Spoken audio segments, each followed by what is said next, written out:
Bon matin tout le monde, bienvenue à Santé Équilibre, mon nom est Marie-C. Aujourd'hui, je vous explique le défi de 60 jours de préserve. On y va!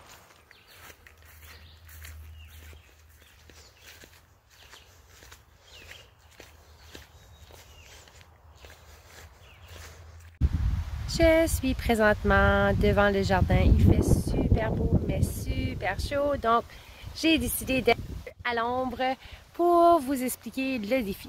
Donc, le défi vient de Jessica à Three Rivers Homestead. Et elle a commencé un défi qui s'appelle Every Bit Count Challenge. Vous pouvez le trouver sur Instagram en anglais. J'ai décidé de participer à ce défi. Jessica l'a fait pour 30 jours, je vais le faire pour 60 jours. Donc, ce que le défi consiste, eh bien, c'est de préserver un peu chaque jour pour pouvoir survivre l'hiver. Plusieurs différentes choses qu'on va pouvoir faire dans les 60 prochains jours. Ceci va nous permettre de maximiser tout ce qu'on a dans notre jardin parce que plusieurs gens ne réalisent pas que on va placer certaines choses dans le compost et on pourrait l'utiliser pour faire autre chose.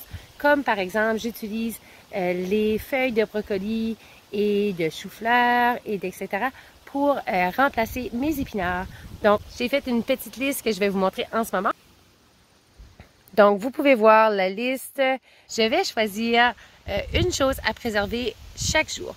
Pourquoi je trouve ce défi ici super intéressant? Eh bien, c'est parce que quand le jardin commence à produire, ça peut devenir un peu difficile de regarder toute la récolte et de se dire « Oh mon Dieu, j'ai tout ceci à faire en ce moment. » Donc, je trouve ça super intéressant de pouvoir choisir un petit projet chaque jour et de faire un petit projet tous les jours pendant 60 jours pour nous assurer d'être en mesure de manger pour l'hiver complet.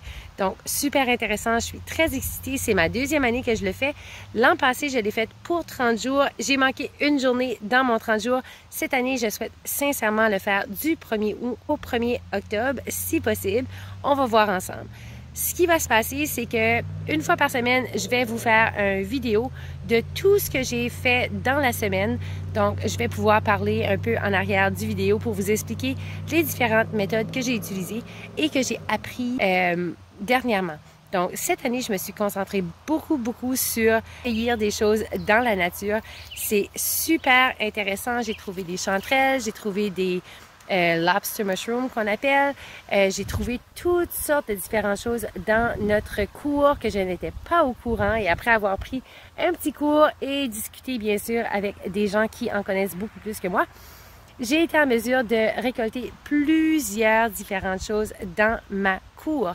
Par exemple, nous avons trouvé, moi et ma fille, des petites poires, donc en anglais des Saskatoon berries. C'est délicieux, c'est encore meilleur que des bleuets. La cour est pleine. Donc, nous en avons gardé au congélateur et on pourra faire un projet. On va essayer de faire de la barbecue sauce avec ceci.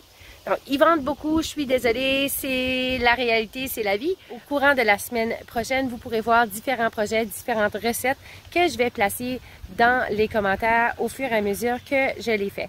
Donc, j'espère que vous avez aimé la petite vidéo. Je vous laisse avec quelques petites choses que j'ai ramassées dans la dernière semaine et on se voit la semaine prochaine pour la première semaine de préserve Every Bit Count Challenge. Bonne journée!